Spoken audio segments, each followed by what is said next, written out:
அன்பு உள்ளங்களுக்கு வணக்கம். சாப்பாடு பற்றி நிறைய பேசிட்டோம். இன்னும் இருக்குது பேசுகிறதுக்கு. ஆனால் கூட ஒரு சேஞ்ச் பண்ணலாமா? இதுவும் ஒரு சாப்பாட்டு விஷயம்தான். இதை பார்த்தாலே சாப்பாடு சாப்பாடுன்றோமா? வாழ்க்கையில் தான் முக்கியம்னு சொல்லிட்டேன் இல்லையா? சாப்பிடும்போது நிறைய பேருக்கு இந்த குழம்பு வகைகள், துவையல், சட்னி, ரசத்துலேயே நிறைய டைப் ஆஃப் ரசம் இருக்குது. நானே ஒரு புக்கு எழுதியிருக்கேன். ருச்சியான ரசங்கள் 50 அப்படின்னு ஒரு புக்கு எழுதியிருக்கேன். பட் இன்றைக்கி பார்க்க போகிறது பொடி வகைகள். ஒரு சீசனில் பார்த்தோம்னா மழையோ அல்லது கொஞ்சம் குளிர் இருக்கிற மாதிரி அந்த மாதிரி சீசன், அப்புறம் வயிற்றில் கொஞ்சம் சங்கடம் அல்லது முதல் நாள் ஹெவியாக சாப்பிட்டோன்னா அப்போது கொஞ்சம் நெக்ஸ்ட் டே ஒரு பொடி சாதம் சுட்ட அப்பளம் வச்சு பொடி வச்சு சாப்பிட்டுட்டு மோர் லேசாக சூடு பண்ணி அதை போட்டு உப்பு நார்த்தங்காய் போட்டு சாப்பிட்றது வயிற்றுக்கு அது ஒரு ட்ரீட்மெண்ட் மாதிரி. அந்த மாதிரி இருக்கும்போது நம்ம பொடி வகைகளை பற்றி நிறைய தெரிஞ்சுக்கலாம் இல்லையா? நான் முடிஞ்ச போது 2 பொடியாக நம்ம செஞ்சு வச்சுக்க போகிறோம். இப்போ லேட்டஸ்ட்டாக என்ன ஒரு ட்ரெண்ட் இருக்குன்னா முருங்கை இலை பொடி. நம்ம கருவேப்பிலை பொடி, கொத்தமல்லி பொடி, கொத்தமல்லி விதை பொடி, சீரகப்பொடி, இந்த மாதிரி நிறைய பொடி வகைகளை நம்ம சாப்பிட்ருக்கோம், செஞ்சும் பார்த்துருக்கோம், மற்றவங்களுக்கும் செஞ்சு கொடுத்துருக்கோம். இப்போ ரீசண்டாக பிரண்டை பொடி, முருங்கை இலை பொடி. இந்த முருங்கைக்கீரை அப்படிங்கிறது முருங்கை இலை எல்லாம் ஒன்று தான். அதை நல்லா சுத்தமாக கழுவிட்டு, எப்படி கழுவுவோம்? கொஞ்சம் தண்ணியில் மஞ்சப்பொடி, கொஞ்சமாக உப்பு போட்டு இந்த கீரைகளெல்லாம் உருவி போட்டு ஒரு 5 to 10 minutes வச்சிடலாம். வச்சுட்டு அதெல்லாம் ஈரம் போக எடுத்து ஒரு வடித்தட்டில் மாதிரி வச்சுட்டோன்னா தண்ணி எல்லாம் ட்ரைன் ஆகிடுது. அதுக்கப்புறம் ஒரு காஞ்ச துணி போட்டு, காட்டன் துணி, நல்ல பாலிஸ்டர்லாம் வேணாம், நல்ல காட்டன் துணி போட்டுட்டு அந்த நல்ல ஒத்தையாக நல்ல ஃப்ரீயாக பரவலாக காய வச்சிட்டோன்னா அந்த முருங்கையில் இருக்கிற ஈரமெல்லாம் போயிடும். இது ரொம்ப முக்கியமான விஷயம் என்னன்னா, இதை வெயிலில் வைக்கக்கூடாது. வெயிலில் வச்சோன்னா அந்த கீரையில் இருக்கிற குளோரோஃபில், அந்த பசுமை அது போயிடும். அது போயிடுச்சுன்னா அது வெறும் சக்கை. அதனால் வெயிலில் வைக்காமல் வீட்டுக்குள்ளேயே ஃபேன் அடியில் வைக்கலாம். இதை உணர்த்துறதுக்கு நல்ல காட்டன் துணின்னு சொன்னேன். ஏதோ பழைய புடவையோ பழைய துப்பட்டாவோ அப்படிங்கிறது சில பேருடைய பழக்கமாக இருக்கலாம். ஆனால் என்னை பொறுத்த வரைக்கும் அதெல்லாம் அவ்வளோ ஹைஜீனிக்காக அப்படிங்கிறது ஒரு பெரிய கொஸ்டின். நல்லா துவைச்சி கிச்செல்லாம் பண்ணுவோம். அதெல்லாம் அப்படிலாம் அரைகுறை வேலையெல்லாம் நம்மளாம் செய்ய மாட்டோம்.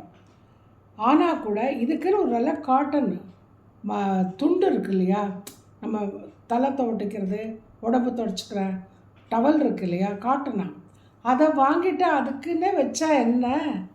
அதில் வச்சு காய வச்சுட்டு அந்த கீரை, இந்த மாதிரி காய்கறிகள், அரிசி இதெல்லாம் காய போடுறதுக்குன்னே நல்ல ஒரு பெரிய சைஸ் டவலாக வாங்கி வச்சுக்க போகிறோம். வாங்கி வச்சுட்டு இதை நல்லா உலர்த்தி வச்சுட்டு கையால் இப்படி நல்லா பண்ணோன்னா சரசரன் நொறுங்கும். அந்த வரைக்கும் நமக்கு சீக்கிரம் காஞ்சிடும். இதுக்காக 1 வாரம் 10 நாள் அதெல்லாம் ஆகவே ஆகாது. ஏன்னா முருங்கை இலை ரொம்ப சன்னமாக இருக்கும், சீக்கிரமாகவே காஞ்சிடும். கருவேப்பிலை அளவு அது திக்கு கிடையாது. கொத்தமல்லி அளவும், அது கொத்தமல்லி ரொம்ப மெலிசு. இந்த முருங்கைக்கீரை அவ்வளோ மெலிசும் கிடையாது, கருவேப்பிலை அளவு திக்கும் கிடையாது. நல்லா காய வச்சுட்டு காஞ்ச மிளகா வத்தல்னு சொல்கிறோம், வரமிளகான்னு சொல்கிறோம், ஒவ்வொரு ஊரில் ஒவ்வொரு மாதிரி பேர். ட்ரை சில்லிஸ், காஞ்ச மிளகா தேவையான அளவு. ஒவ்வொருத்தருக்கு காரம் நிறைய வேணும், ஒவ்வொருத்தருக்கும் மிதமாக இருந்தால் போகும். சில பேர் மிளகாயை பார்த்துக்கிட்டே சாப்பிடுவாங்க, அவங்களுக்கு அதுவே போகும். அந்த மாதிரி கேரக்டர்ஸும் இருக்காங்க. மிளகா, ஆனால் இதுக்கு கூட பிளாக் பெப்பர், நம்ம கருப்பு மிளகு இருக்கு இல்லையா, ரசத்துக்கெல்லாம் போடுவோம் இல்லையா, நுணுக்கி போடுவோமே, அந்த கருப்பு மிளகு கொஞ்சம் எடுத்து வச்சுக்கோங்க. இதுக்கு ஒரு பைண்டிங் ஏஜென்ட் மாதிரி துவரம்பருப்பு துவரம்பருப்பு கொஞ்சமாக ஒரு ஒரு 100 கிராம் கீரை தேருதுன்னு வச்சுக்கோங்களேன். அதுக்கு வந்து ஒரு ஒரு 10 கிராம் அளவுக்கு போகும்.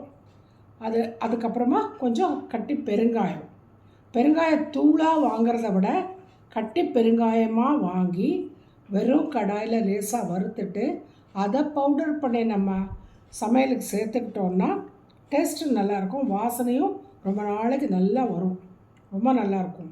மிளகு போடுறதுனால கூடவே சீரகமும் போடணும். எப்போவுமே மிளகுக்கு அக்கம்பனிமெண்ட்டு சீரகம். ஆனால் மிளகுல சில சமயம் சில பேருக்கு காரம் ஜாஸ்தியாக தெரியும். பிளாக் பெப்பருடைய காரம் வந்து இந்த பக்கம் வரும். மிளகாய் சில்லி இருக்கு இல்லையா, ட்ரை சில்லிஸு, அதில் இருக்கிற காரம் நமக்கு நுனி நாக்கெல்லாம் வாயெல்லாம் எரியும். 2 காரத்துக்கும் டிஃப்ரென்ஸ் இருக்குது. ஸோ தேவையான அளவு போட்டுக்கோங்க. கல் உப்பை கடாயில் வறுத்துக்கோங்க. என்னுடைய பழக்கம், அதாவது எங்கள் பாட்டுக்கிட்டேருந்து எனக்கு வந்த பழக்கம்தான். நான் ஒன்றும் புதுசாலாம் ஒன்றும் கண்டுபிடிக்கல. எப்போவுமே எங்கள் வீட்டில் கல் உப்பு தான் வாங்கி அதை நல்லா ட்ரை ரோஸ்ட் மாதிரி பண்ணிவிட்டு மிக்சியில் போட்டு நான் பவுட்ரு பண்ணி வச்சுப்பேன். தேவையான அளவுக்கு அந்த பொடி உப்பு நம்ம சில சமயம் தூவி விடுவோம். பொரியல்லாம் பண்ணும்போது தூவி விடுவோம் இல்லையா, பருப்பு சாதத்துக்கெல்லாம் நம்ம உப்பு போட்டு சாப்பிட்றோம் இல்லையா, அதுக்கெல்லாம் அந்த பொடி உப்பு நான் யூஸ் பண்ணுவேன்.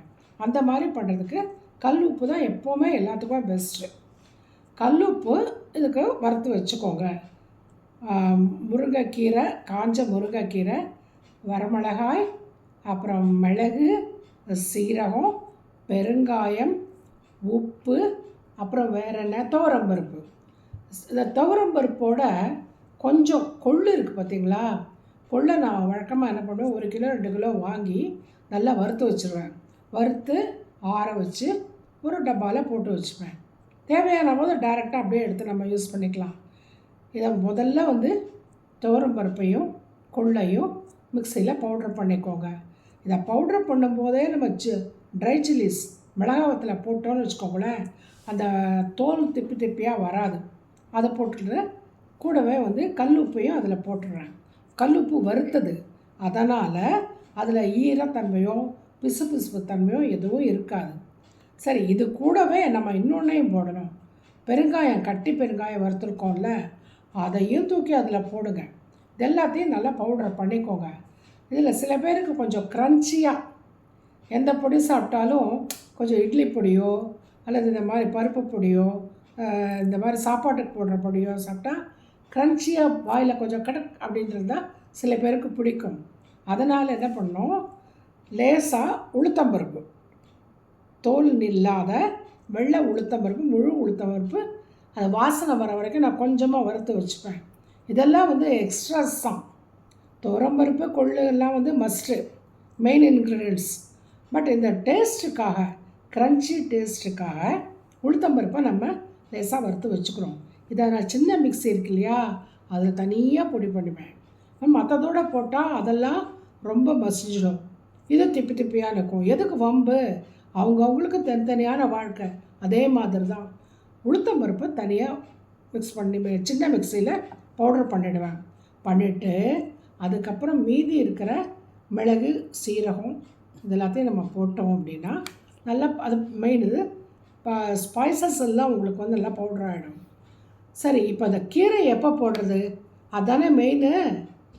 அந்த பொடி தானே நம்ம செய்கிறோம். ஸோ இந்த பவுடர் பண்ண ஸ்பைசஸில் பாதி எடுத்து வச்சிடலாம். எடுத்து வச்சுட்டு மீதி கொஞ்சம் இருக்கும்ல, அந்த பெரிய மிக்சியில் போட்டு இந்த காஞ்ச முருங்கைக்கீரையை அதுக்குள்ளே போட்டு சுற்றினோன்னா என்ன ஆகும், அப்படியே நைஸாக பவுட்ராகி அடியில் போயிடும். ஸோ இந்த வகையில் மீதி இருக்கிற முருங்கைக்கீரை எல்லாத்தையும் அதில் போட்டுடலாம். போட்டுட்டு அதுக்கு மேலே அந்த பவுடர் பண்ண ஸ்பைசஸையும் ஆட் பண்ணிட்டோன்னு வச்சுக்கோங்களேன்.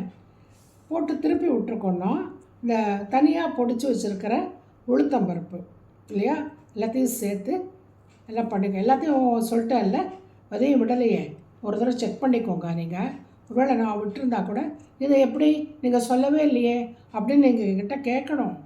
அப்போ தான் நான் மறந்தேனா இல்லை கரெக்டாக சொன்னேனா அப்படிங்கிறது எனக்கு தெரியும்ல. இல்லாட்டா நாம் தான் கரெக்டாக சொல்கிறேன்னு நினச்சி நான் பாட்டு சொல்லிகிட்டே இருப்பேன். அது வேண்டாம்.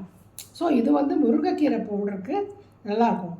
இதுக்கு நல்லா ரைஸில் மில்லட்ஸ்லலாம் நான் இதை ட்ரை பண்ணவே இல்லை. நம்ம வந்து நல்ல ரைஸ் தான், பாயில் ரைஸ் தான் நம்ம வீட்டில் யூஸ் பண்ணுறோம். ஸோ ப்ராப்பராக ரைஸ் குக் பண்ணிவிட்டு கஞ்சி இல்லை நம்ம ஸ்டார்ச் எல்லாம் எடுத்துடுறோம். எடுத்துட்டு இதில் கொஞ்சமாக நெய் கொஞ்சமாக ஊற்றிட்டு கொஞ்சமாக நல்லெண்ணெய் ரெண்டையும் கொஞ்சம் கொஞ்சமாக ஊற்றிட்டு நல்லா ரைஸை பிசிறி விட்டுருங்க. விட்டுட்டு அதுக்கு மேல் கொண்டு இந்த பவுடரை போட்டுட்டு நல்லா மிக்ஸ் பண்ணிவிட்டு ஒரு அப்பளம் பிடிச்சவங்க அரிசி அப்பளம் சுட்டுக்கோங்க. அப்படி இல்லையா உளுந்தப்பளம் சுட்டுக்கோங்க.